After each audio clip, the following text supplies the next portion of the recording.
Bapak Ibu yang terhormat, di sini sudah hadir bersama-sama kita kepala pimpinan ya, para pimpinan perguruan tinggi swasta se-LL Dikti 3.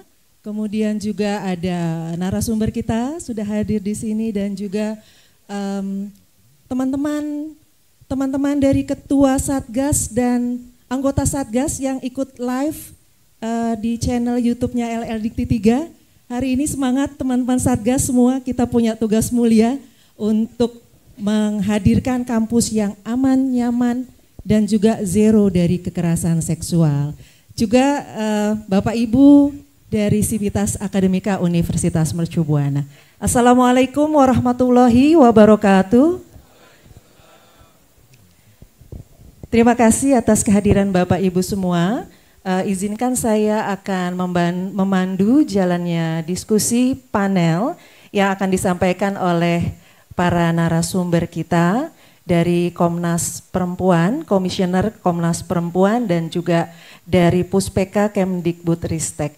Saya undang ke tengah-tengah ke podium ini Ibu Dr. Maria Ulfa Ansor MSI. Silakan Bu Dokter.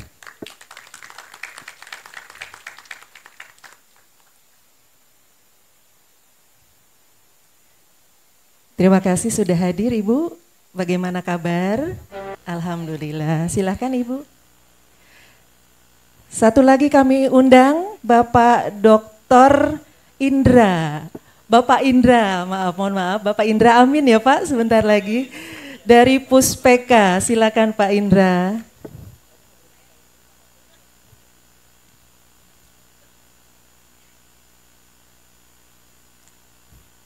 Ya, gimana kabar Pak Indra? Baik, sehat ya Pak? Silakan Pak. Baik, saya izin untuk duduk juga Bapak Ibu. Ini ada narasumber hebat kita sudah hadir yang izin saya ingin membacakan sedikit CV-nya.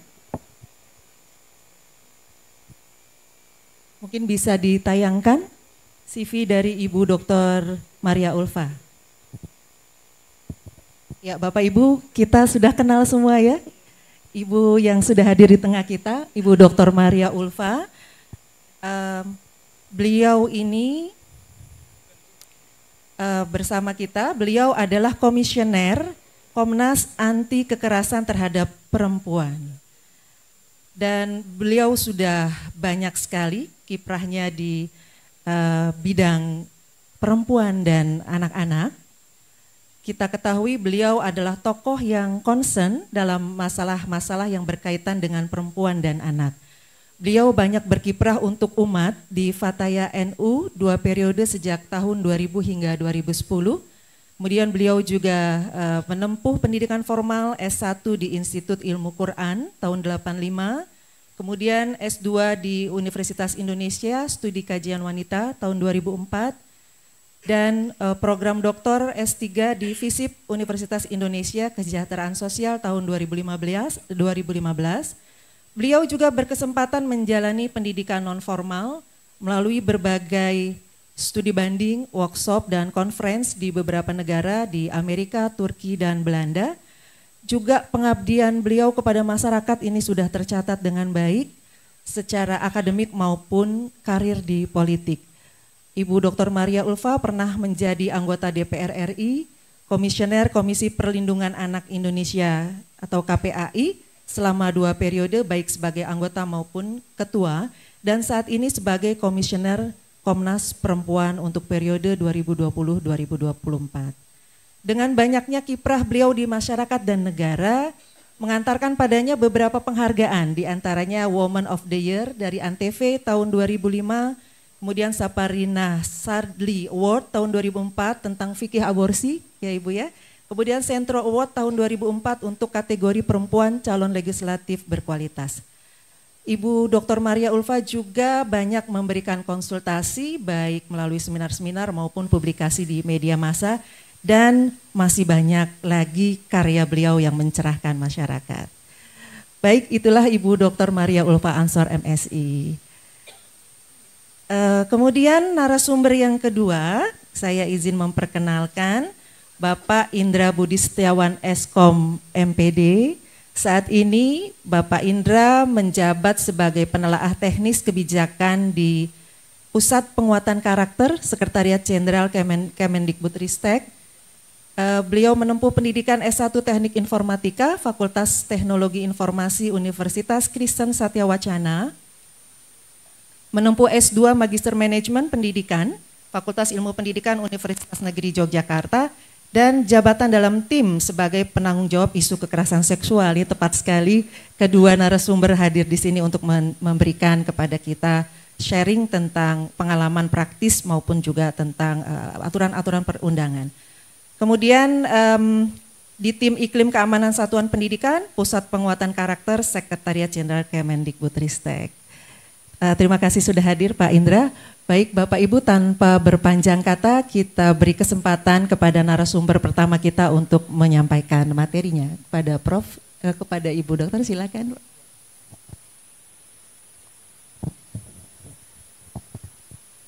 Terima kasih Ibu Dokter Ella sebagai moderator kita yang juga luar biasa.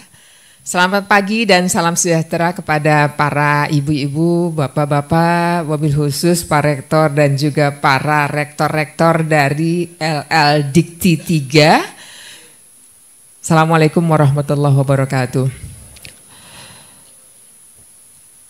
Ya, pada kesempatan ini kami menyampaikan terima kasih dan penghargaannya. Komnas Perempuan sudah diundang untuk juga berbagi pengalamannya terkait dengan kekerasan seksual khususnya, dan juga menyampaikan salam hormat dari Ibu Andi Yatrianti dan juga Prof. Alimatul Kiptiah. Baik, saya kira mohon izin saya berdiri. Ini kalau lihat apa namanya, isinya cukup banyak, tapi saya akan coba cepat saja karena waktunya berapa menit Mbak Ella? Mbak Eli? Berarti saya 15 menit? Cukup? Atau 10 menit? Baik. Ya, saya kira bisa lanjut saja. Ya, poinnya mungkin yang paling besar di seputar ini ya, terkait mandat pimpinan perguruan tinggi dan Satgas PPKS, lalu bagaimana sinergitas di antara pemangku kepentingan ini. Nah, yang pertama bahwa pimpinan PTS itu kalau kita mengacu pada turunan dari Permendikbud, ini ada di panduan itu sebagai regulator fungsinya. Sementara kalau Satgas PPKS sebagai implementator saya kira. Nah, ini poinnya yang penting adalah bahwa di dalam regulasi itu terkait dengan pencegahan KS oleh perguruan tinggi, pencegahan KS oleh tenaga pendidik dan tendik, lalu pencegahan KS oleh mahasiswa. Kemudian selain itu juga ada berikutnya. Sebentar, tadi di bawahnya tadi bahwa pimpinan PT itu harus memastikan bahwa Satgas PPKS itu melakukan 4 hal secara optimal terkait pendampingan, pelindungan, lalu rektor juga punya kewenangan untuk membuat regulasi terkait dengan pengenaan sanksi administratif dan pemulihan korban, lalu yang pada implementator saya kira ini juga sudah cukup jelas ya teman-teman, saya yakin sudah membaca ini semua, sudah melakukan bahkan. Slide berikutnya, ya slide berikutnya lanjut saya kira. Nah ini juga lanjut saja, saya kira ini sudah dilakukan semua dan Pak Indran yang paling memahami dan paling berperan di sini. Lanjut saya kira, saya ingin menyampaikan terkait dengan hasil pemantauan Komnas Perempuan terhadap satgas-satgas yang sudah terbentuk. Nah ini juga saya ingin menyampaikan terkait dengan interseksionalitas korban KS ya.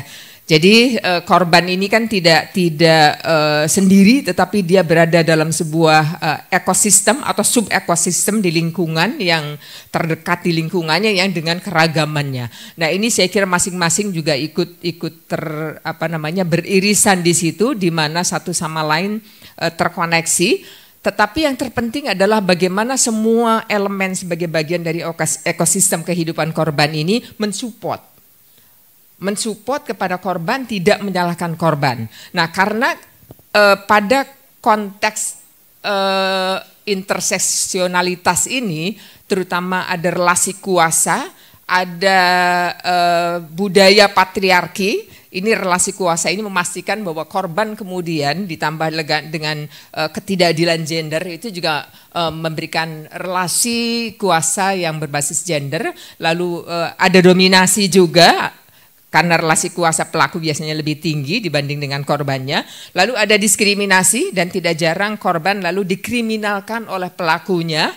Kemudian juga ada penindasan, ada ancaman ini, apalagi makin posisinya makin lemah itu ketimpangannya atau ketidakadilannya makin kuat gitu. Lanjut saya kira. Nah, ini saya kira ini juga menjadi bagian dari akar kekerasan terhadap perempuan tadi sebelumnya, maaf. Ya, ini terkait budaya patriarki, lalu ini juga semuanya berkontribusi terhadap perilaku yang tidak adil, bahkan perilaku yang menstigma terhadap korban. Lanjut. Nah, ini interkoneksitasnya saya kira, sinergitasnya saya kira di sini antara pimpinan PTS, Satgas PPKS, kemudian juga ada PT pendamping ya, dan ini yang poinnya adalah saya menyebutnya sebagai lembaga rujukan karena boleh jadi ada universitas-universitas yang tidak memiliki fakultas yang dibutuhkan oleh korban. Jadi untuk memberikan pendampingan terhadap korban. Jadi misalnya tidak punya fakultas hukum, tidak punya fakultas kedokteran, tidak punya fakultas psikologi, padahal tiga keahlian ini dibutuhkan untuk pendampingan dan pemulihan korban. Kira-kira seperti ini gambarannya, masing-masing juga bisa bersinergi antara harus bersinergi antara pimpinan PTS dan Satgas PPKS dan juga dengan lembaga rujukan ya. Nah, ini menjadi bagian yang sangat penting karena kondisi antara universitas satu dengan yang lain itu berbeda, termasuk juga dalam ketersediaan sarana prasarana dan SDM-nya. Jadi ini menjadi bagian yang sangat penting dan Satgas PPKS ini menjadi pelaksana dari seluruh regulasi dan kebijakan-kebijakan yang dibuat oleh pimpinan. Saya kira bisa lanjut. Ini tentang data kekerasan seksual di catatan tahunan Komnas Perempuan. Kita bisa lihat tertinggi adalah di tahun 2002, tertinggi masih kekerasan fisik, tetapi di Catahu 2023 itu kekerasan seksual adalah urutan tertinggi. Bisa slide berikutnya. Ya, ini kelihatan sekali. Komnas Perempuan mendapatkan pengaduan KS di tahun 2023 itu naik gitu ya, angkanya menjadi 68% dibanding dengan tahun sebelumnya. Lanjut, slide berikutnya. Saya kira lanjut saja, saya ingin yang terakhir slide yang terkait dengan hasil pemantauan Komnas Perempuan. Lanjut ya. Ya, ini saya kira analisis mungkin ibu-ibu dan bapak-bapak semua saya kira sudah paham ya, karena kalau kita menggunakan iceberg analysis ini terlihat betul gitu bahwa kerja PPKS itu tidak sederhana, tetapi membongkar paradigma gitu ya, sedang merekonstruksi, meredesain sebuah situasi untuk bisa menjadi lebih baik, lebih menghargai terhadap kemanusiaan. Jadi ini ada mental model yang perlu dibongkar. Saya kira pekerjaan yang juga butuh waktu, butuh proses. Karena ini penyadaran yang tidak sekedar pelatihan, tetapi membongkar paradigma dan juga merekonstruksi cara pandang. Lanjut, saya kira slide berikutnya, lanjut saja. Nah, ini hasil pemantauan implementasi Satgas PPKS tahun 2024 yang dilakukan oleh Komnas Perempuan. Bisa lanjut. Nah, gambarannya seperti ini. Jadi ada beberapa temuan ya, terutama terkait dengan support dari perguruan tinggi. Ada yang sudah kategorinya itu excellent, ada juga yang masih belum, bahkan ada yang masih poor, itu sangat minimalis, baru menerima SK dari rektor, tetapi kira-kira belum terfasilitasi ya, jadi masih butuh penguatan baik terkait dengan sarana prasarananya maupun juga SDM-nya. Lanjut. Nah, ini terkait dengan kegiatannya, saya kira sebagian besar sudah melakukan sosialisasi dan juga sebagian besar sudah ada yang menerima pengaduan, menerima kasus, menerima pendampingan dan seterusnya. Kita bisa lanjut. Terkait dengan penanganan, ini juga saya kira sudah bisa dilihat ya bahwa Satgas PPKS sudah punya kantor layanan, informasi pelayanan juga dapat mudah dilihat dan diakses, dan yang terpenting saya kira di sini ada proses pelaporan dan ada proses pendampingan termasuk juga pemulihan terhadap korban juga ada yang sudah melakukannya gitu. Sehingga tidak Satgas PPKS tidak sekedar simbolik tetapi betul-betul sudah bekerja. 31 diantaranya sudah melakukan sistem rujukan dalam penanganan. Berikutnya, nah ini kesimpulan. Menguatkan budaya kesetaraan gender ini akan mengurangi terjadinya kekerasan seksual. Kemudian karena ini sebenarnya ini menjadi akar persoalan ya, jadi sembari kita memberikan penyadaran itu juga menjadi bagian dari proses pembongkaran soal cara pandang. Kemudian kekerasan seksual ini berdampak kerentanan berlapis dan paling susah dibuktikan. Banyak sekali kasus-kasus yang sudah dilaporkan tetapi alat buktinya dianggap tidak cukup. Jadi dalam pemantauan yang kami lakukan itu dari 100% yang melapor itu yang bisa diproses secara hukum itu mungkin sekitar 30%-nya. Selebihnya di kepolisian sudah bisa diterima, di kejaksaan lalu dianggap kurang alat bukti, dibalikan lagi. Kemudian ada juga korban yang kemudian memilih untuk mencabut gitu karena tidak siap ya berhadapan dan ditanya untuk hal-hal yang selalu menguras emosinya. Kemudian juga membiarkan terjadinya kekerasan ini juga melanggar Undang-Undang TPKS dan kebijakan lainnya, lalu mewujudkan kawasan bebas kekerasan termasuk kekerasan seksual adalah menjadi kewajiban bersama. Kemudian institusi yang baik dan mudah-mudahan berkah adalah institusi yang merespon kasus kekerasan seksual dan membantu korban dan bukan yang menyangkalnya.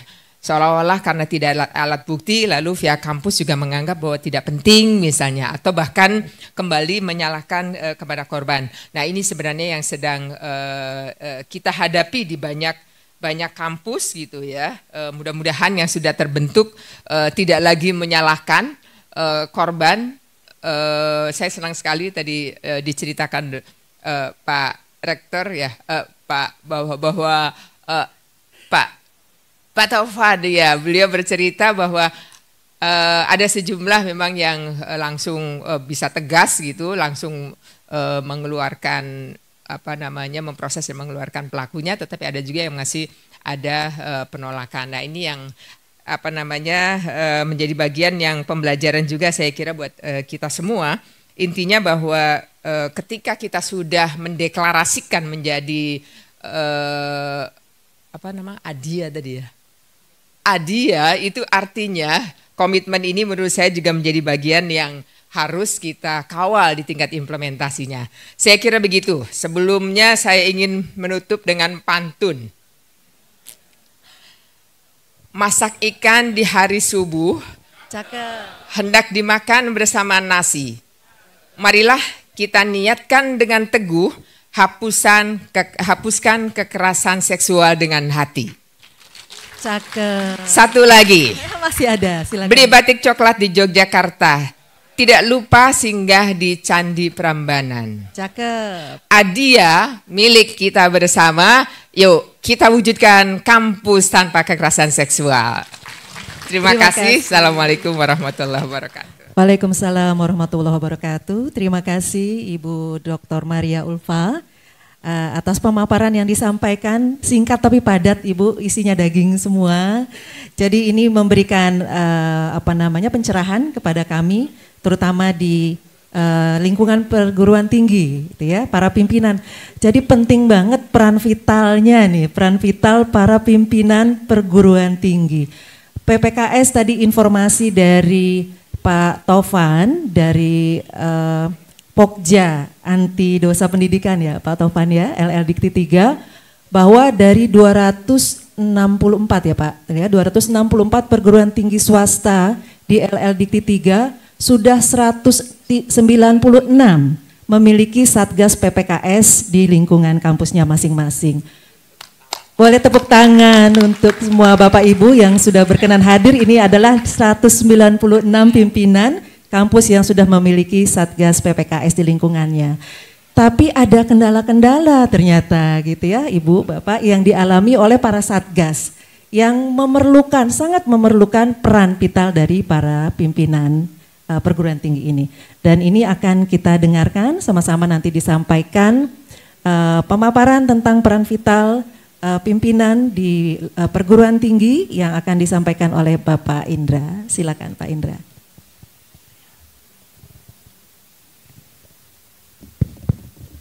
Terima kasih Bu Ella. Ini saya kalau di depan Bapak Ibu sekalian grogi ini ya. Apalagi dengan ibu-ibu hebat di sebelah saya. Assalamualaikum warahmatullahi wabarakatuh. Shalom, salam sejahtera, namo buddhaya. Salam kebajikan Bapak Ibu sekalian. Yang saya hormati Bapak Ibu pimpinan perguruan tinggi, Pak Rektor, Bu Rektor, dan yang mewakili dan Bapak Ibu Satgas ya, Ketua Satgas dan rekan-rekan Satgas dan juga mahasiswa. Izinkan menyampaikan sedikit, ini sebenarnya bukan lagi hal baru ya sebenarnya untuk kita semua Bapak Ibu ya. Yang nanti akan kami sampaikan sebenarnya cuplikan dari Permendikbud 30 tahun 2021. Jadi usianya pun juga sudah hampir 3 tahun gitu. Nah, sebelumnya kami menyampaikan juga permohonan maaf dari Ibu Kepala Pusat, Ibu Rusprita Putri Utami, Ibu Kepala Pusat Penguatan Karakter karena berhalangan untuk bisa hadir. Sejatinya beliau yang akan hadir langsung ini gitu ya. Tapi karena ada banyak aktivitas bersama jadi minta untuk diwakili. Baik, boleh dilanjutkan Bapak Ibu. Saya pegang saja Ibu, terima kasih. Ya, ini pesan dari Mas Menteri yang sudah sering sekali mungkin juga didengar gitu ya dari banyak paparan harapannya memang pendidikan tinggi ini menjadi batu loncatan untuk kita semua gitu, terutama untuk mahasiswa nantinya untuk meraih cita-cita mereka. Baik, selanjutnya Bapak Ibu ini memperkenalkan sedikit pusat penguatan karakter, barangkali banyak yang belum mengetahui gitu. Ini unit baru, unit muda juga ya di Kementerian Pendidikan.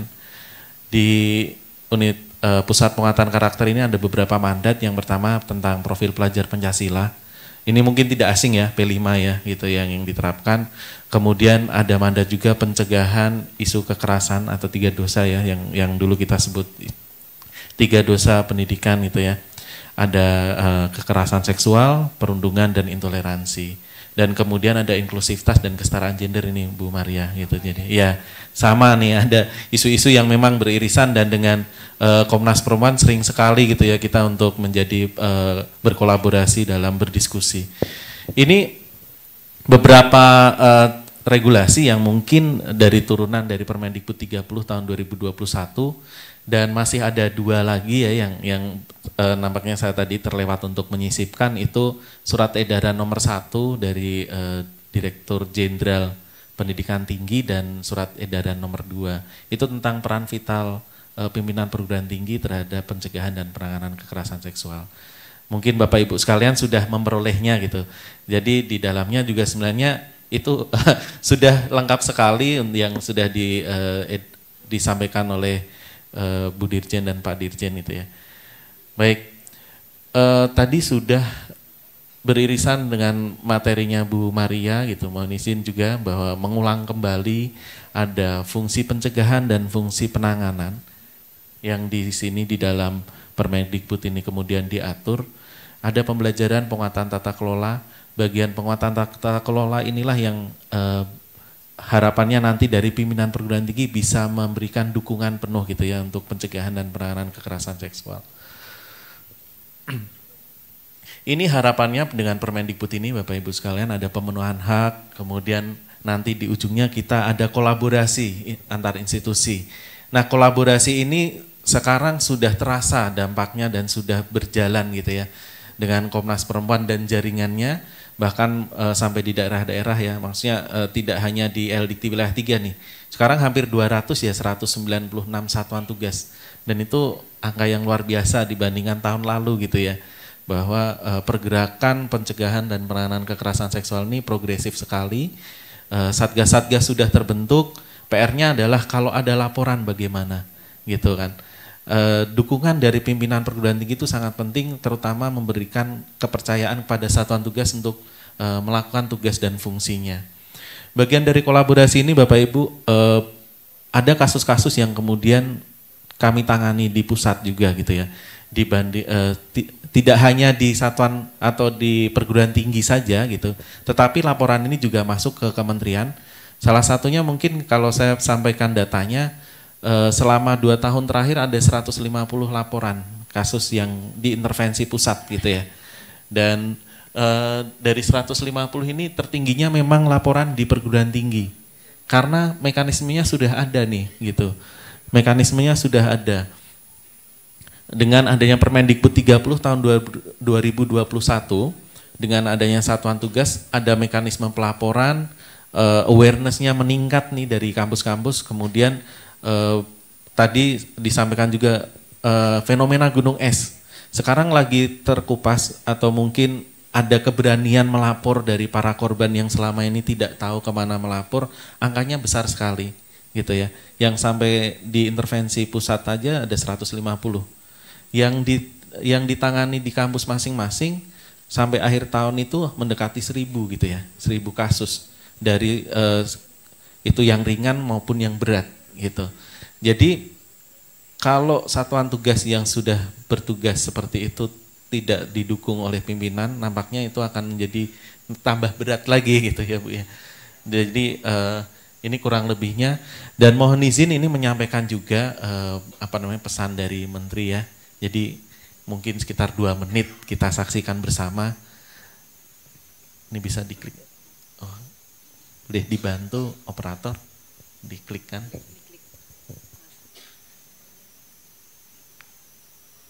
Nah, ini video sih. Oh PDF, oke. Kita skip aja kalau begitu. Atau nanti di ujung saja nggak apa-apa ya. Di ujung boleh ditampilkan videonya. Sebenarnya pesannya bukan hanya tentang percepatan pembentukan satuan tugas, tetapi apresiasi kepada Bapak Ibu sekalian pimpinan perguruan tinggi yang telah mendorong satuan tugas di perguruan tinggi masing-masing itu terbentuk gitu. Dan senang sekali ini di LDIKTI wilayah 3 ini salah satu LDIKTI yang sangat progresif gitu. Terima kasih juga untuk Pak Kepala Lembaga dan timnya gitu ya yang mendorong terus, dan juga terima kasih juga untuk Bapak Ibu Kepala atau pimpinan perguruan tinggi ya yang ini sampai hampir 200 itu mendekati 80% ya kita ya, mendekati 80%. Ya mungkin yang lain segeralah gitu ya, semoga segera untuk bergabung.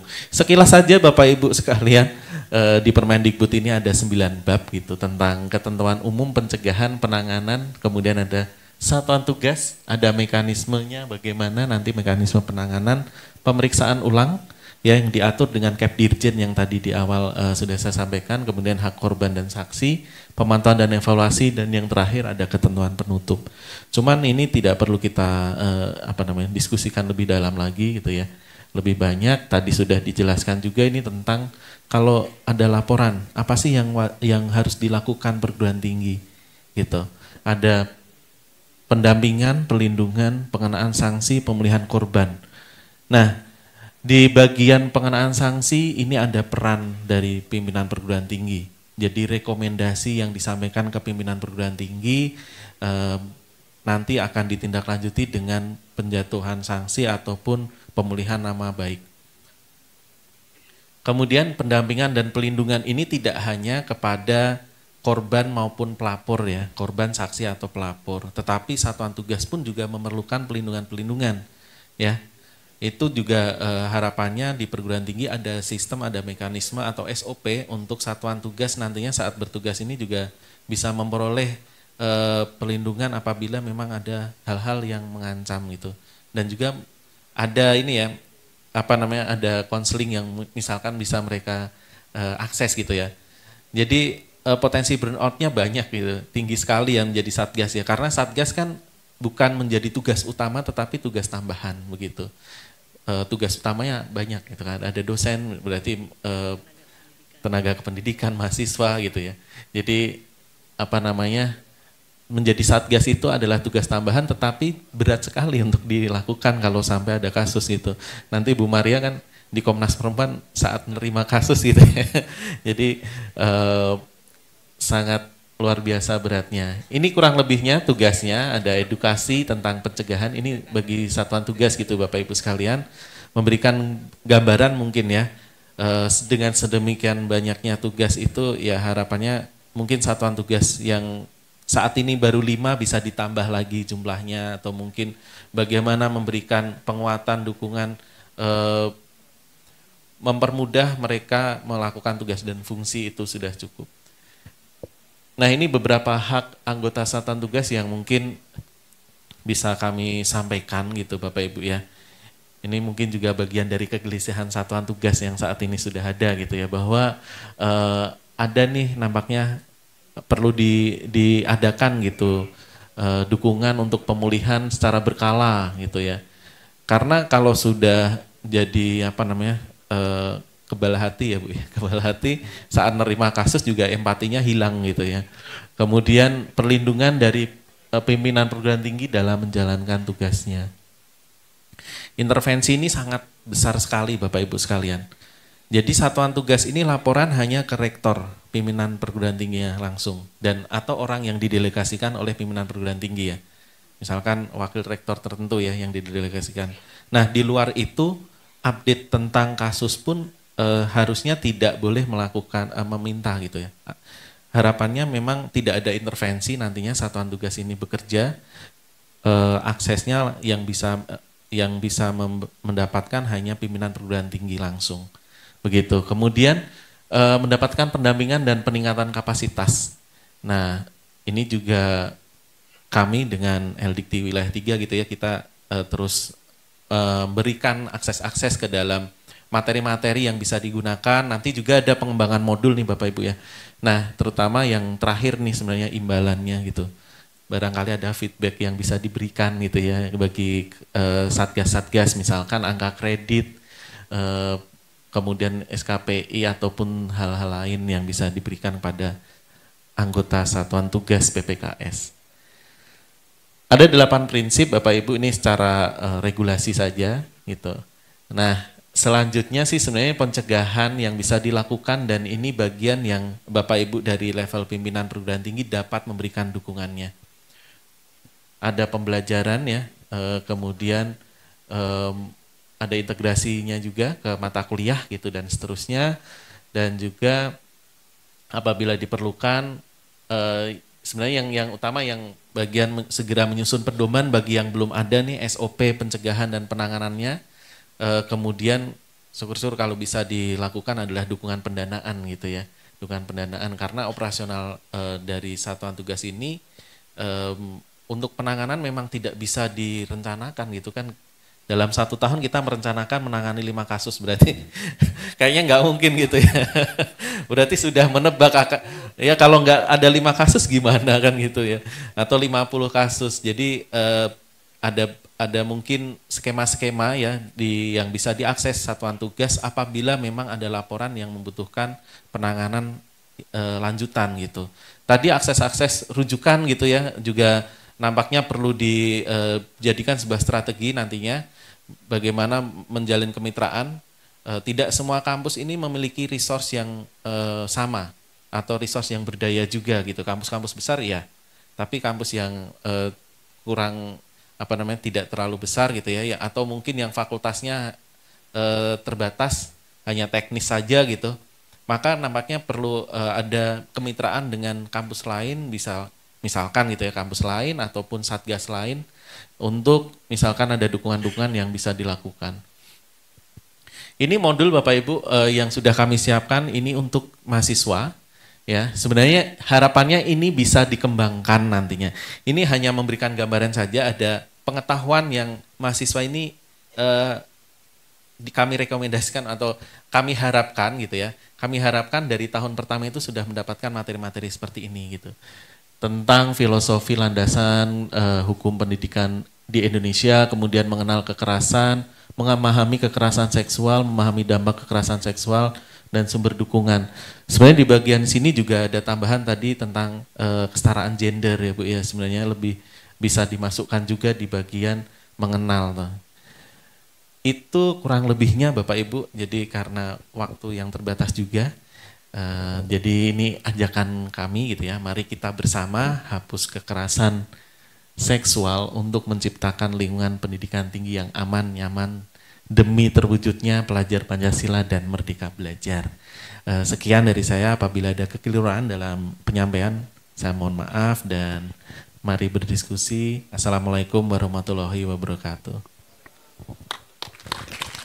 Waalaikumsalam warahmatullahi wabarakatuh. Terima kasih Pak Indra. Tadi ada video yang ingin ditayangkan ya. Apakah sudah bisa? Sambil kita menunggu. Bapak Ibu, sambil kita menunggu penayangan video yang akan disampaikan. Video dari Pak Menteri ya, dari Mas Menteri. Saya izin untuk menggarisbawahi tadi beberapa hal sebelum kita diskusi. Jadi pada hari ini kedua narasumber ini membahas tentang sinergitas pimpinan perguruan tinggi dengan Satgas PPKS dan juga peran vital perguruan tinggi, pimpinan perguruan tinggi dalam pencegahan dan penanganan kekerasan seksual di kampusnya. Nah ini kedua hal ini yang penting sekali ya Bapak Ibu untuk kita bisa melaksanakan amanah dari undang-undang Permendikbudristek nomor 30 tadi, kemudian juga untuk kita bisa menghadirkan zero kampus yang zero dari kekerasan seksual. Artinya ada tindakan tegas yang perlu diambil, langkah-langkah tegas yang perlu diambil oleh pimpinan perguruan tinggi untuk menindak setiap kasus yang ada di kampusnya.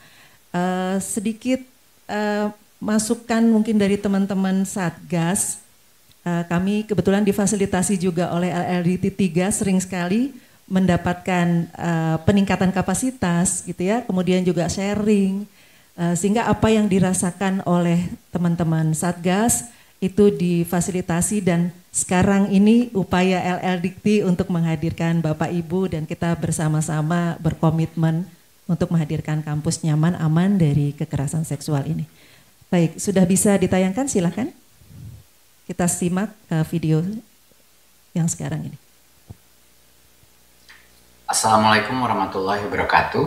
Salam sejahtera bagi kita semua. Om Swastiastu, Namo Buddhaya, salam kebajikan, Rahayu. Yang saya hormati Kepala Lembaga Layanan Pendidikan Tinggi dari wilayah 1 sampai 16, Ibu dan Bapak pimpinan perguruan tinggi swasta di seluruh Indonesia. Sudah 2,5 tahun berjalan sejak kami meluncurkan Merdeka Belajar episode ke-14 tentang pencegahan dan penanganan kekerasan seksual di lingkungan perguruan tinggi. Selama perjalanan itu, saya melihat semangat pencegahan dan penanganan kekerasan seksual di lingkungan perguruan tinggi semakin progresif. Kami banyak mendapatkan laporan dan apresiasi dari berbagai banyak pihak terkait upaya Ibu dan Bapak yang sangat responsif dalam mengupayakan pencegahan kekerasan seksual, mulai dari penguatan tata kelola, penguatan budaya komunitas, pendidik, dan juga tenaga kependidikan, serta penyelenggaraan pembelajaran seperti modul pembelajaran, diskusi, seminar, dan materi edukasi lainnya. Hasil nyata dari semua upaya adalah pada akhir 2022, semua perguruan tinggi negeri di seluruh Indonesia sudah membentuk dan memiliki Satgas.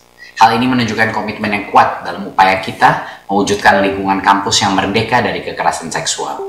Namun, data dari kami menunjukkan bahwa saat ini baru 786 atau 28,7% perguruan tinggi swasta yang sudah membentuk Satgas PPKS. Untuk itu saya ingin kembali lagi menekankan bahwa Satgas PPKS adalah garda terdepan dalam perwujudan kampus merdeka dari kekerasan seksual. Satgas PPKS memainkan peran krusial dalam memberikan dukungan dan penguatan kepada korban, sampai memberikan rekomendasi penjatuhan sanksi untuk pelaku. Satgas berperan penting memberikan edukasi tentang pentingnya memberantas kekerasan seksual di lingkungan pendidikan. Dalam hal ini saya yakin bahwa Ibu Bapak ingin semua warga kampus bisa belajar dan bekerja secara optimal, bebas dari segala bentuk kekerasan seksual. Oleh karena itu, besar harapan saya agar Ibu Bapak terus mengupayakan percepatan pembentukan Satgas di kampus-kampus yang menjadi wilayah lembaga layanan Anda atau yang Anda pimpin saat ini. Dan untuk kampus swasta yang sudah membentuk PPKS, saya mengapresiasi dengan sebesar-besarnya setiap langkah dan inisiatif yang Ibu Bapak lakukan untuk mengupayakan pencegahan dan penanganan kekerasan seksual secara intensif dan komprehensif. Terima kasih. Wassalamualaikum warahmatullahi wabarakatuh. Om Shanti Shanti Shanti Om. Namo Buddhaya. Rahayu. Ya, terima kasih Bapak Ibu sudah kita saksikan. Pak Indra, ada yang ingin diralat? Ini karena video ini dimintakan beberapa bulan yang lalu gitu Bapak Ibu ya. Tadi disampaikan masih 780. Menyampaikan sekalian update supaya tidak menjadi miskonsepsi, saat ini sudah 1.545 PTS gitu ya. Ini ya luar biasa, 2 kali lipat dalam 3 bulan terakhir naiknya. Jadi semoga nanti sampai September mungkin ya, sampai 3 tahun usia Permendikbud ini setidaknya 80% lebih lah kita dari PTS itu bisa membentuk satuan tugas. Terima kasih. Terima kasih Pak Indra. Bapak Ibu, kita masuk ke sesi diskusi. Tadi pemaparan sudah disampaikan oleh masing-masing narasumber, kita buka sesi diskusi.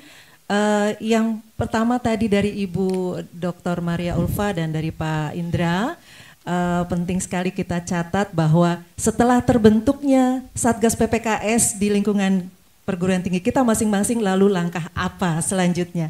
Bagaimana peran dari Bapak Ibu sekalian? Silakan saya buka di sesi pertama ini diskusi untuk 3 penanya. Bapak Ibu, apakah ada yang ingin mengajukan pertanyaan? Kami silakan. Ya, Ibu dari PT Unggul ya. 1. Kemudian ada lagi? Dari tengah belakang mungkin ada Bapak Ibu? Dari sebelah kiri ya. Ibu dari sebelah kiri dan 1 lagi? Mana? 1 lagi? Ada? Di belakang, ya baik. Silakan teman-teman panitia.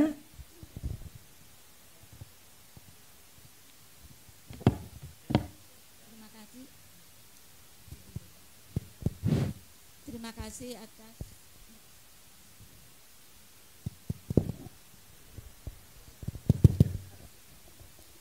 kasih atas kesempatan yang diberikan. Sangat apresiasi kepada Ibu Maria, sudah sangat mengenal sekali dari Komnas Perempuan, dan juga presentasi dari Pak Indra. Saya sangat setuju sekali yang Ibu disampaikan. mohon maaf, boleh memperkenalkan diri dulu. Ya. Terima kasih. Saya Nini Nirawati dari Stikes Mitra Ria Husada Jakarta. Kampusnya di Cibubur, Jakarta Timur. Saya sangat mengapresiasi sekali dan sangat kagum tentu kepada Ibu Maria dari Komnas Perempuan, dan juga paparan dari Pak Indra dari Kemendikbud Ristek. Untuk Bu Maria, pertanyaannya adalah, saya belum melihat tadi paparan dari Bu Maria di sekarang ini posisi dari kekerasan seksual di perguruan tinggi, apakah yang tertinggi dibandingkan dengan kekerasan seksual yang di ranah yang lain, di ranah publik lainnya. Karena terus terang Bu Maria, untuk melihat data itu seringkali kami membuka data dari Komnas Perempuan. Dan sangat setuju tadi yang Bu Maria sampaikan bahwa akar permasalahan tentang kesetaraan gender itu menjadi sangat penting, sehingga untuk Satgas PPKS itu memang harus dipahami. Dan kepada Pak Indra, terima kasih Bapak paparannya. Saya tapi belum melihat dan juga tadi sudah disampaikan bahwa seringkali juga Satgas kami mengikuti seminar, dan tentu saja untuk penguatan kapasitas Satgas yang kami sudah ada, dan kami juga sebagai laporan kepada Pak Indra bahwa di kampus kami juga sudah ada 2 kali untuk penguatan Satgas PPKS, baik dari Kementerian Pemberdayaan Perempuan dan Perlindungan Anak, dan tentang Undang-Undang Nomor 12 tindak pidana kekerasan seksual yang tahun 2022 itu masih baru ya, dan kami sudah melakukannya untuk aktivitas akademika dan juga untuk mahasiswa semua kami sudah menyampaikan, dan terutama di situ tentu ada Satgas PPKS dan juga informasi juga terkait dengan bagaimana penguatan Satgas dari pakar hukum dan juga dari psikolog dan juga dari memang pakar terkait gendernya, kami pun sudah melakukan, dan mudah-mudahan untuk kedepannya Satgas kami memang akan sangat paham sekali terkait dengan bagaimana mencirikan bahwa itu adalah merupakan kekerasan seksual. Barangkali itu yang dapat saya tanyakan, dan beberapa informasi juga saya sampaikan. Terima kasih. Wassalamualaikum warahmatullahi wabarakatuh.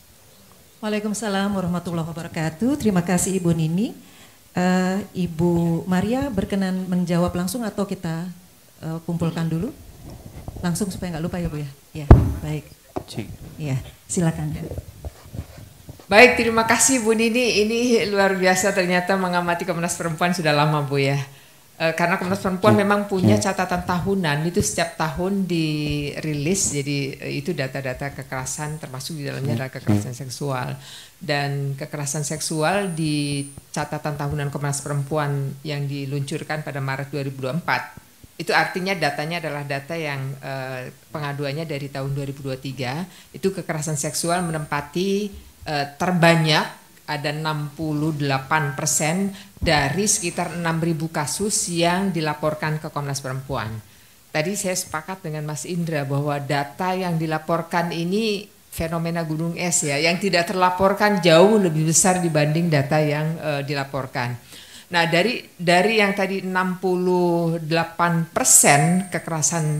kasus kekerasan seksual itu tertinggi di ranah publik. Jadi ada di ranah personal, di ranah publik, dan di ranah negara. Nah, di ranah publik ini tertinggi, kemudian dari yang tertinggi itu adalah perguruan tinggi. Jadi di ranah publik ini kan beragam ya, ada yang di transportasi, ada yang di mall, ada yang di mana-mana, tapi yang tertinggi adalah di perguruan tinggi. Kemudian kalau tidak salah angkanya ada sekitar 35-39% itu di perguruan tinggi. Lalu yang kedua, tertinggi kedua adalah di lembaga pendidikan berasrama. Termasuk di dalamnya adalah pesantren, seminari, dan lain-lain ya. Jadi itu di bawah itu. Lalu yang terakhir adalah terjadi di lembaga pendidikan beragam ya, ada dari SD, SMP. Tadi saya baru lihat juga tadi dari Pak Indra, ternyata di PAUD itu juga tertinggi ya, cukup tinggi gitu angka kekerasan seksual gitu. Jadi ini yang saya kira kami berterima kasih dimasukkannya. Kalau boleh nanti datanya juga kami bisa dapatkan ya Pak Indra ya, biar bisa sharing ini.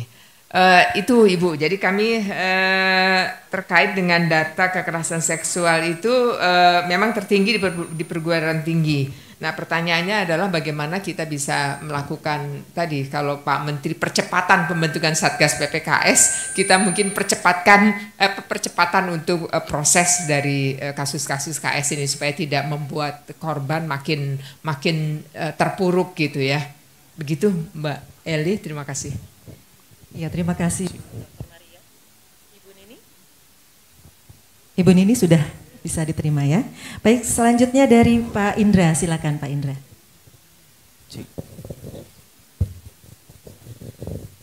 Sebenarnya tadi, iya terima kasih Bu Nini. Sebenarnya tadi saya kurang menangkap yang ditanyakan sebenarnya, karena semuanya menginformasikan bahwa sudah dilakukan ya. Saya tangkap tuh Satgas sudah diberikan seminar, kemudian ada pelatihan tentang UTPKS dan ada dari para pakar, dan ini langkah yang luar biasa Bu. Terima kasih sekali sudah diberikan kepada satuan tugas.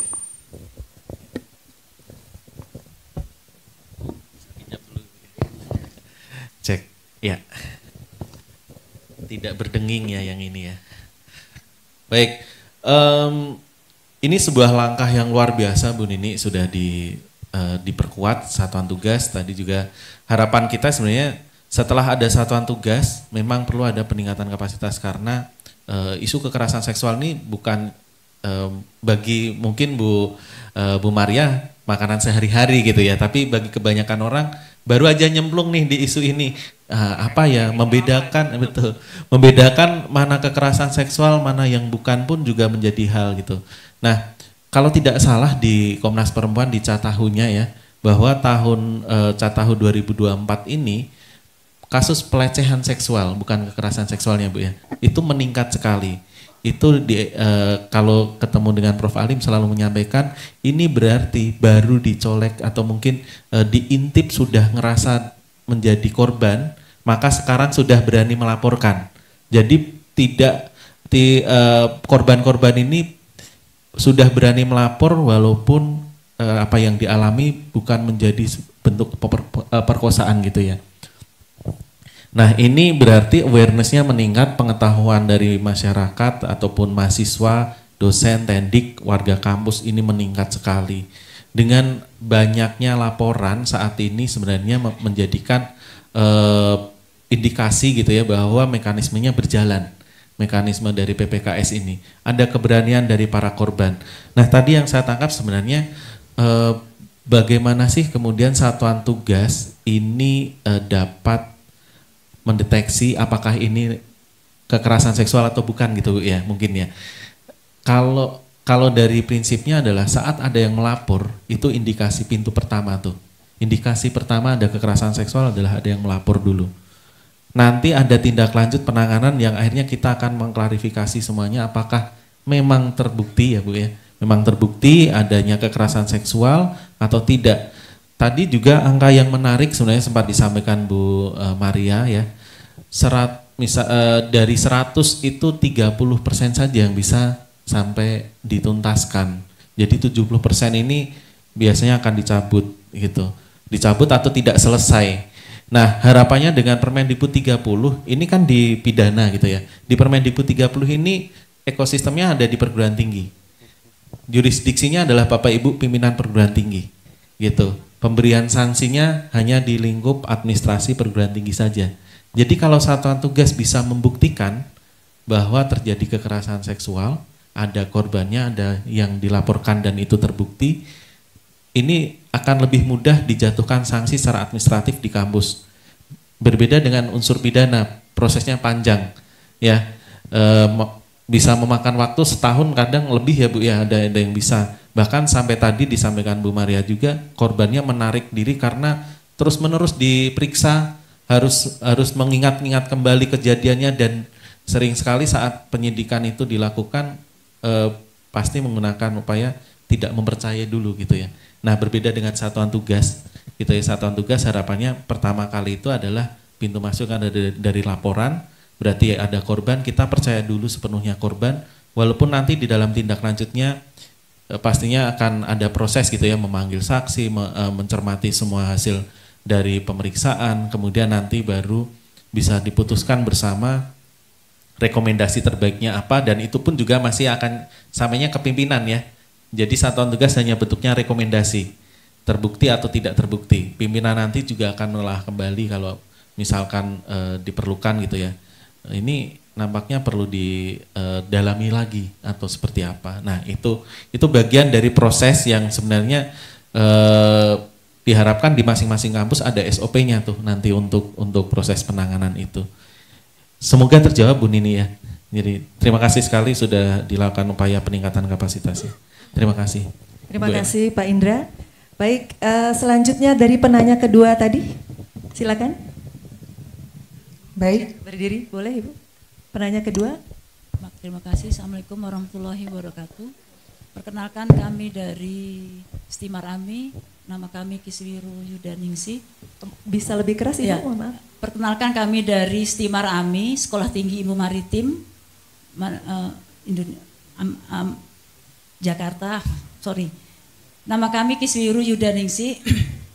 Ada beberapa hal yang kami mau tanyakan. Begini, kampus kami adalah kampus vokasi di dunia pelayaran. Jadi mayoritas hampir 97% itu laki-laki. Jadi khusus untuk prodi kami sendiri yang namanya teknik tidak ada perempuannya. Selama kami di kampus, kami tidak pernah mendengar yang namanya kekerasan seksual. Tidak ada kejadian, mudah-mudahan tidak terjadi. Di sini yang kami mau tanyakan, dengan kondisi laki-laki hampir 97-98% ini, mungkin apa tidak, atau misalkan terjadi antar laki-laki itu bagaimana? Terus kami juga tidak tahu mendeteksinya. Terus berikutnya satu lagi yang perlu kami informasikan bahwa kampus kami ini 2 tahun atau 4 semester itu berada di kampus dan 1 tahunnya itu berada di kapal. Jadi 1 tahun itu mereka masih tercatat sebagai mahasiswa kami atau taruna kami. 1 tahun di kapal lagi kami tidak tahu bagaimana kehidupan mereka di kapal. Nah, ini yang kami mau tanyakan, apakah misalnya terjadi sesuatu di kapal, karena di kapal itu laki-laki semua, terjadi sesuatu di kapal, apakah Satgas ini bisa bergerak, karena itu hubungannya sudah bukan antara taruna atau mahasiswa dengan mahasiswa lagi, hubungannya dengan perusahaan lain. Kita juga tidak tahu apakah Satgas ini bisa bergerak atau bagaimana. Mohon masukannya dan ya kepada kami. Terima kasih. Assalamualaikum warahmatullahi wabarakatuh. Waalaikumsalam warahmatullahi wabarakatuh. Terima kasih Ibu Yuswida Ningsih dari Stimarami, Sekolah Tinggi Maritim ya Bu ya, di Jakarta. Baik, ini mungkin Ibu Maria dulu, silahkan Bu. Ibu, maaf namanya tadi Ibu Yuswida Ningsih ya. Terima kasih, ini menarik karena mahasiswanya semua laki-laki ya. Jadi kalau dalam kasus kekerasan seksual yang kami temukan itu ternyata bisa terjadi laki-laki dengan laki-laki dan perempuan dengan perempuan. Terutama pada yang komunitasnya semua laki-laki gitu atau semua perempuan. Itu bisa terjadi meskipun sampai sejauh ini belum ada yang melaporkan. Nah, pernah kami menerima laporan itu laki-laki dengan laki-laki, tapi siswa dengan guru. Jadi modusnya itu pijat.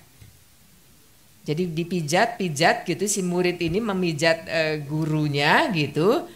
Mohon maaf, tapi sampai pada akhirnya karena dia ngerasa ada sesuatu yang ini, jadi akhirnya ditunjukkan bahwa yang sakit itu bukan di situ. Saya pengen dipijat di bagian ini gitu. Nah ternyata, aduh saya merinding. Mohon maaf, jadi disuruh memijat ini mohon maaf sekali lagi, diarahkan ke alat vital yang dalam kondisi ereksi, lalu dia suruh memijat itu. Jadi ini yang saya kira itu bisa terjadi. Nah mungkin yang perlu dilakukan adalah sensornya nih. Sensornya kita menyensor lebih kira-kira lebih, kalau menyaring kan lebih rapat lagi supaya kita bisa menemukan ya. Tetapi sekali lagi karena ini kan soal kesadaran ini yang kita juga tidak boleh misalnya memaksa, kalau dia tidak siap melapor ya jangan dipaksa untuk melapor misalnya.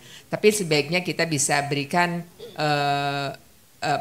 penyadaran bahwa ketika dia mengalami penindasan, mengalami kekerasan misalnya atau mengalami pemaksaan, maka bisa melaporkan, dan kita menjamin apa yang dilaporkan itu tidak dirahasianya akan dirahasiakan, tidak akan disampaikan kepada siapapun misalnya. Dan ini saya kira juga kode etik dari Satgas PPKS ya, jadi begitu ada laporan tidak boleh menyampaikan kepada publik.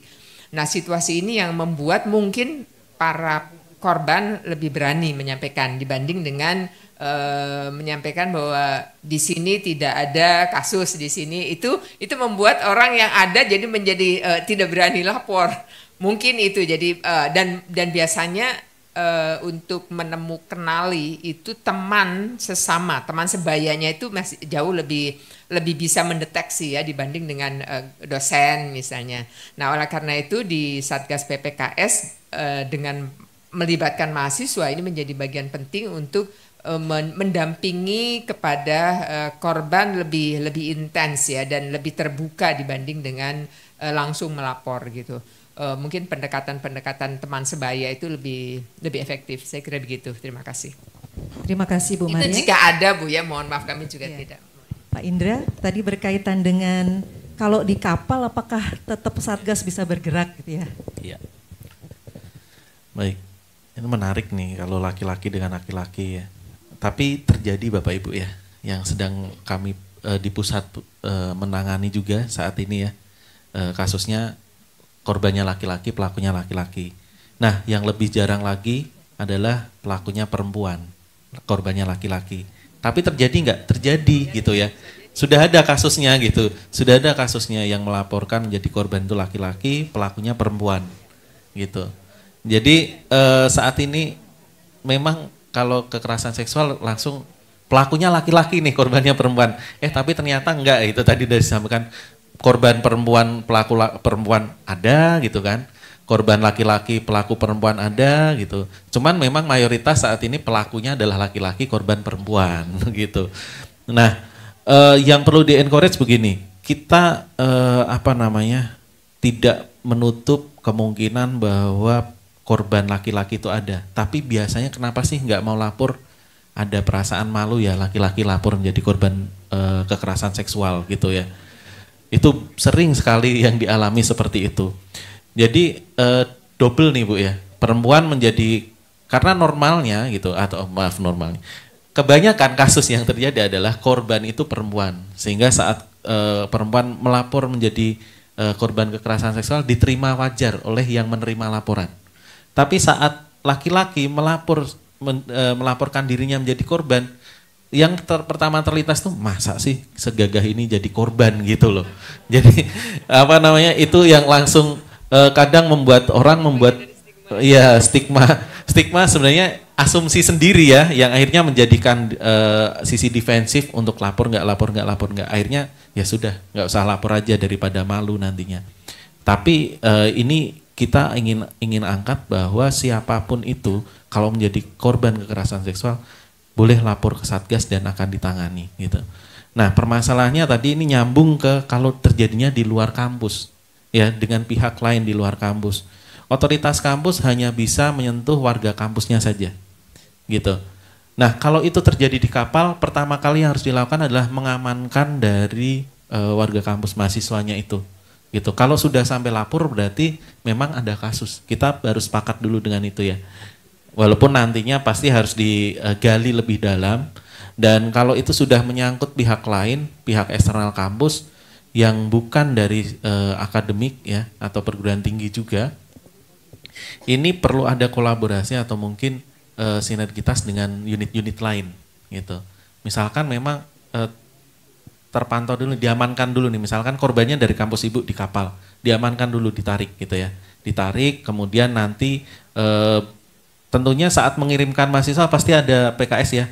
Di dalam PKS itu siapa penanggung jawabnya dan sebagainya bisa ditelaah dari sana, nanti ditindaklanjuti di sana, benar tidak terjadinya, kemudian ada bukti-buktinya atau tidak, apalagi sampai ada luka-luka ya yang terlihat gitu ya. Maka itu sudah bisa diarahkan ke unsur pidana, misalkan udah buktinya sudah jelas dan kuat gitu. Nah, kampus tugasnya adalah memberikan perlindungan dan pendampingan kepada yang menjadi korban dari kampusnya gitu. Pendampingan itu bisa pemulihan jika dibutuhkan, akses ke bantuan hukum tadi ya. Kalau kampusnya nggak punya LBH bantuan hukum di dalamnya, bisa mengakses LBH atau unit bantuan hukum lain yang mungkin bisa diakses dengan, maksudnya kalau dengan Permendikbud 30 ini banyak sekali yang sudah mau melakukan kerjasama gitu ya. Jadi tidak terlalu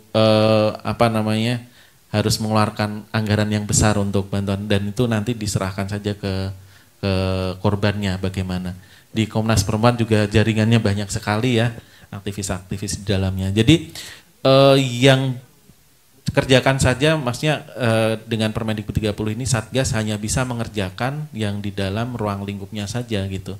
Kalau itu sudah menyangkut orang luar, ini sering sekali terjadi laporan tidak hanya di kapal, misalkan kos-kosan ya. ada yang melaporkan saya menjadi korban kekerasan seksual di kosan gitu. Nah, pelakunya warga sekitar gitu loh. Kan nggak mungkin kampus menjatuhkan sanksi kepada warga sekitar. Yang bisa dilakukan memberikan akses ke pemulihan, pendampingan. Apabila ingin memproses kasus itu lebih lanjut ke APH, akan ada bantuan-bantuan dari satuan tugas untuk memberikan linknya gitu. Mungkin sampai sejauh itu saja Bu, jadi supaya tidak keluar dari otoritas kampus ya gitu. Terima kasih ya Bu, semoga terjawab ya. Terima kasih Pak Indra. Tadi Ibu Gus sudah ya, sudah bisa terjawab. Baik, Ibu dari sisi sebelah kiri tadi, silakan. Yang Izin, Ibu sini dulu tadi yang kedua baru yang ketiga Ibu yang di tengah atas.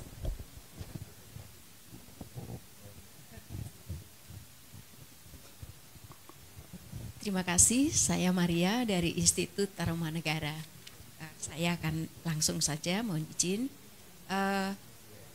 Di dalam tata kelola peletakan Satgas PPKS di dalam lingkup perguruan tinggi, kalau melihat tanggung jawab, kemudian kewenangan, ada kebijakan-kebijakan yang juga cukup kuat untuk bisa diturunkan yang lebih implementatif, kiranya memang perlu untuk di mana posisi dalam satu tatanan perguruan tinggi. Kami memahami bahwa otoritas sebuah universitas atau perguruan tinggi jelas memang sangat kuat untuk peletakannya di mana.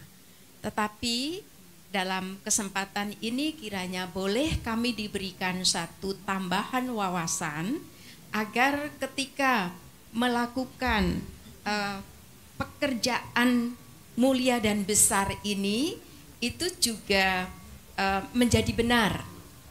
Sebab kalau ternyata memiliki tanggung jawab yang dimana power authority-nya ternyata ini tidak kuat, yang kemudian setelah ditinjau garis kendalinya adalah difungsional. Maka kalau difungsional tentu tidak memiliki pula satu kekuatan untuk menurunkan kebijakan besarnya yang tadi sudah disebutkan di tingkat sudah ada perundangannya, PP-nya, bahkan ada surat edarannya. Hal ini tentu akan melewati banyak sekali tangga. Dan ketika hal ini pun tidak menjadi kokoh, secara implementatif akan menjadi tidak mudah di dalam melaksanakannya. Karena kemandirian dari Satgas di dalam menerapkan pekerjaan besarnya ini juga tidak punya kekuatan. Implikasinya adalah ketika akan melaksanakan pekerjaan yang notabene butuh pembiayaan. Nyantolnya ini sebenarnya di mana gitu ya. Mohon kami juga diberikan wawasan supaya kami bisa melakukan pembetulan begitu jikalau ternyata hal ini perlu kami analisa dan tinjau ternyata perlu untuk kami tinjau kembali. Yang kedua, izin kami juga mendapatkan pencerahan. Ketika kejadian ini terjadi, meskipun upaya untuk preventif promotifnya kuat, tapi tetap terjadi, ternyata ada case di mana butuh pembiayaan di dalam hal pendampingan entah psikolog, entah LBH, atau pihak stakeholder lain untuk mendampingi dan menyelesaikan kasus untuk PPKS. Biaya ini siapakah yang akan mengampu? Apakah lembaga perguruan tinggi? Apakah korban? Ada implikasinya kalau korban. Ternyata jikalau nanti sudah lapor, beban biaya pada korban juga. Tapi kalau ternyata hal ini juga tidak diatur, bisa dibayangkan perguruan tinggi harus mengeluarkan biaya-biaya yang notabene tidak kecil untuk LBH, psikolog, dan lain sebagainya. Yang satu lagi Pak, terakhir, tapi tadi itu teknis banget. Oh, satu lagi, kalau melihat performa kinerja yang mesti diaktualisasi oleh PPKS, ternyata tidak sederhana. Bolehkah pula kami diberi ketentuan berapa kiranya volume SKP yang menurut kepatutan bisa untuk kami tentukan di dalam sebuah institusi, di luar ketika seseorang ternyata tidak sekedar mengampu struktural tapi fungsional. Tadi sebenarnya terkait dengan yang tadi, berapa SKP sehingga bila mana untuk BKD dan lain sebagainya, hal ini bisa untuk memenuhi kepatutan tersebut. Terima kasih. Terima kasih Bu Maria. Ada 3 pertanyaan dan ini pertanyaannya mewakili semua mewakili semua di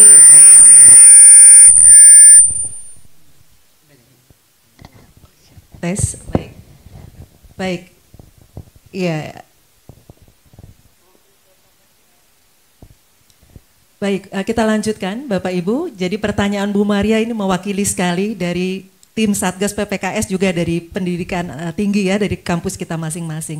Mungkin Pak Indra dulu dari sisi kebijakan, tadi karena pertanyaan ini semua mohon kebijakan, kita dipandu seperti apa sebaiknya gitu ya. Baik. Ini ada 3 pertanyaan dan yang pertama itu mungkin bagian dari organisasi ya Bu ya, menjadikan ke dalam OTK-nya seperti apa gitu. Di dalam Permendikbud memang dibunyikan satuan tugas, tetapi dalam implementasi sebenarnya bisa fleksibel sekali dari Bapak Ibu sekalian. Ada beberapa perguruan tinggi yang kemudian membuat satuan tugas secara penganggaran itu di bawah wakil rektor, tapi ada juga yang kemudian menggunakan anggaran rektor langsung. Jadi beragam sekali, dan ada juga yang membuat direktorat khusus Bu. Jadi kembali lagi ke masing-masing perguruan tinggi memiliki strategi tersebut harapannya gitu ya. Kalau dikunci mungkin ada yang mampu menyelenggarakan, ada yang akan keberatan menyelenggarakan gitu ya. Jadi tantangannya memang di dalam struktur organisasinya, satuan tugas ini beragam sekali akhirnya dalam prakteknya begitu. Nah, pembiayaan pemulihan kalau di dalam Permendikbud diharapkan memang dalam pemulihannya, pendampingan tadi ya, pendampingan. Diharapkan di pemulihannya itu bisa dibantu oleh perguruan tinggi, pemulihannya. Kalau sudah bantuan hukum itu sudah berbicara hal di luar ya, maka itu dari korban nanti yang akan mengakses. Tapi dengan adanya kerjasama dari kampus dengan LBH, mungkin bisa pro bono kan gitu.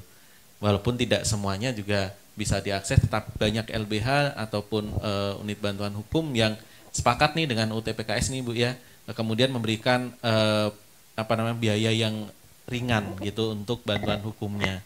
Jadi satuan tugas membantu untuk memberikan rujukan ke bantuan hukum mana yang bisa diakses yang tidak terlalu membebani secara pembiayaan gitu. Tapi untuk pemulihan harapannya memang bisa dibantu di kampus. Tadi misalkan kampusnya punya layanan psikologi akan lebih optimal lagi karena biayanya bisa ditekan ya gitu ya. Tetapi apabila tidak bisa, mungkin bentuknya adalah tadi seperti LBH juga ada kemitraan dengan lembaga lain yang akhirnya bisa menekan biaya dan tidak sepenuhnya ditanggung oleh perguruan tinggi misalnya gitu. Setiap ya kita sama-sama tahu lah setiap sesi untuk konseling itu juga cukup mahal gitu ya, cukup mahal. Jadi itu langkah-langkah kolaborasi yang saat ini menjadi salah satu strategi untuk kita menekan biaya-biaya dari pemulihan itu sendiri.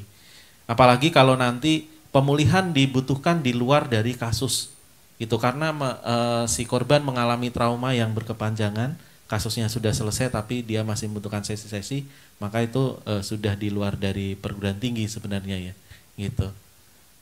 Kalau mau dibantu boleh sekali gitu, itu sangat diharapkan. Nah terkait dengan BKD gitu, nah ini aturannya Pak Taufan mungkin bisa membantu kalau BKD selama ini yang terlaporkan ke LDikti wilayah 3 rata-rata di berapa SKP untuk dosen?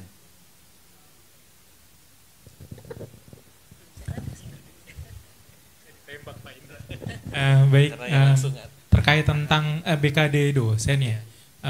Dosen itu kalau tadi dari paparan Pak Indra, tadi kan bisa diarahnya bisa di Abdimas atau disetarakan dengan jabatan struktural. Kalau bisa disetarakan dengan jabatan struktural dan bisa diakui di BKD, harusnya bisa jadi DT gitu. Bisa jadi DT. Kalau DT kan berarti kan ada keringanan mengajar 3 SKS, D1 itu cukup. Nah, tapi kalau DS kan dia harus menempuh 9 sampai 12 SKS. Mungkin di situ Pak Indra yang diminta. Makanya kami harapkan memang dalam PPKPT nanti gitu ya, dibunyikan.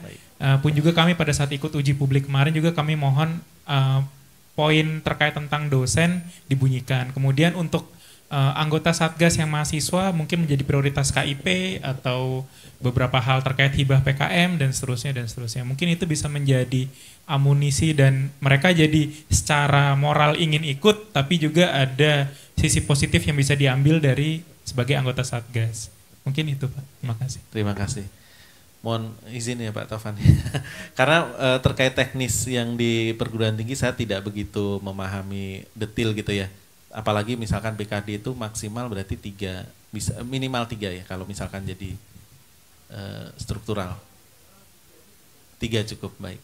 Jadi bisa dijadikan kalau jadi struktural ya satuan tugasnya gitu ya. Jadi itu mungkin mewakili jawaban yang teknis itu. Terima kasih. Bu Maria, silakan, atau Bu Ella.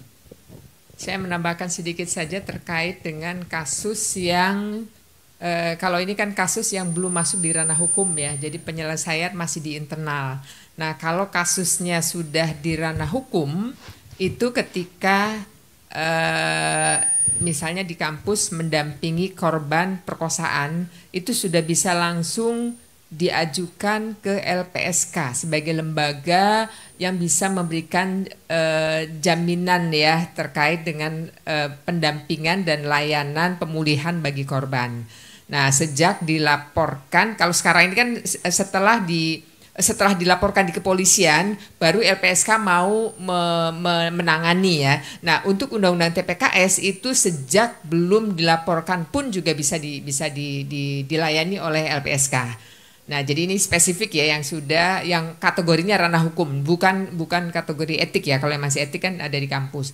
Nah, lalu yang kedua terkait dengan pendampingan untuk hukum maupun untuk konseling di aspek psikologisnya, betul yang disampaikan oleh Mas Indra bahwa di lembaga-lembaga layanan punya organisasi masyarakat ya, punya LSM itu juga bisa disinergikan untuk memberikan layanan konseling maupun layanan pemulihan, terutama pemulihan pasca ini ya, karena itu kan bisa jadi traumanya akan balik lagi. Jadi kita sudah melihat bahwa sepertinya sudah pulih gitu, tiba-tiba ada trigger yang membuat dia itu bisa trauma lagi gitu. Nah, ini kan berarti traumanya berulang ya. Ketika untuk trauma berulang boleh jadi dia sudah selesai kuliahnya di kampus tapi dia masih mengalami. Nah, itu mungkin bisa diberikan kayak record saja, catatan bahwa dulu pernah trauma mengalami karena melakukan apa yang dialami oleh si korban ini,